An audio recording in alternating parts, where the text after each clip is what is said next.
Hello दोस्तों, नमस्कार। मैं आपके सामने एक ऐसा वीडियो लेकर के आया हूं जो हम सभी को, आपको ये जानकारी प्राप्त होने वाला है कि 2050 तक जो हम इस प्रकार की दुनिया की कल्पना करने वाले हैं कि एआई से लैस होगा, दरअसल उसके पीछे एक और भी बहुत बड़ी खेल होगी जो आप सभी को समझ में नहीं आ रहा है, जो हमारा अस्तित्व के बारे में है, हमारे जीवन के बारे में है। तो आइए इस जानकारी के माध्यम से सारी स्थिति की गंभीरता को समझते हैं। तो शुरू करते हैं। 2050 तक बाहरी दुनिया पूर्ण रूप से विकसित होगी, एआई से लैस होगी। ये बात तो सही है कि बाहरी दुनिया पूर्ण रूप से एआई से लैस होगी। ये आपको भी ज्ञात है, हमको भी ज्ञात है।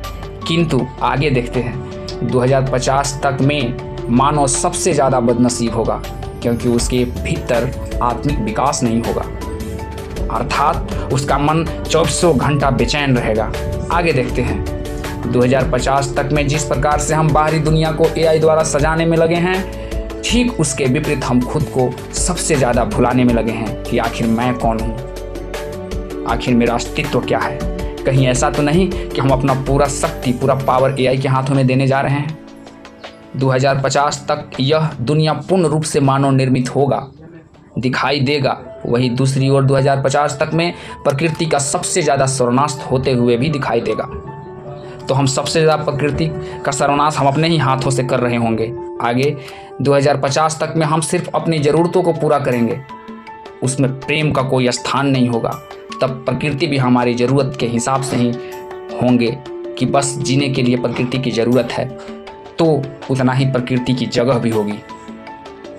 तो याद रखिए मेरे दोस्तों, अगर मैं प्रकृति को संबोधन करता हूं तो इसका मतलब ये हुआ कि मैं स्त्री का भी संबोधन करता हूं, अर्थात स्त्री का तो कोई स्थान नहीं होगा।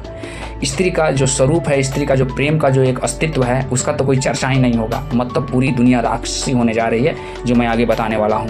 2050 तक में हम पूर्ण रूप से राक्षसी स्वभाव के होंगे। तब हमें प्रेम की कोई स्थान नहीं होगा। तब हवा, पानी, वायुमंडल सब प्रदूषण युक्त होगा, क्योंकि जहाँ प्रेम नहीं तो प्रकृति हमारा दुश्मन होकर के ही रहेगा। 2050 तक में जहां हमारे सारे काम स्वचालित अर्थात ऑटोमेटिक होगी, वहीं हमारा मन सबसे ज़्यादा बेचैन और अस्थिर रहेगा, अर्थात कई सारी बीमारियों को जन्म देगा। तब शायद हम कुछ कर नहीं पाएंगे। 2050 तक में जितना ज़्यादा ऊर्जा हम बाहरी दुनिया को सजाने में करेंगे, ठीक उसके विपरीत सबसे कम ऊर्जा हम खुद को जानने में लगाएंगे। अंततः हम अपने विनाश का कारण खुद बनेंगे। आगे देखते हैं दोस्तों। 2050 तक में ऐसी विडंबना पैदा होगी जहां मानव की बाहरी दुनिया तो पूर्ण रूप से विकसित होगी, पर मनुष्य पूर्ण रूप से राक्षसी होगा। 2050 तक में हम हर रोग से लड़ने का क्षमता विकसित कर लेंगे, किंतु हम खुद को सबसे ज़्यादा रोगी भी घोषित कर लेंगे और नए रोग पैदा कर लेंगे। 2050 तक में दुनिया को पूर्ण रूप से स्मार्ट और सुंदर बना लेंगे, लेकिन हमारा रूप सबसे भद्दा दिखाई देगा, जिसमें प्रकृति का कोई स्वरूप नहीं होगा।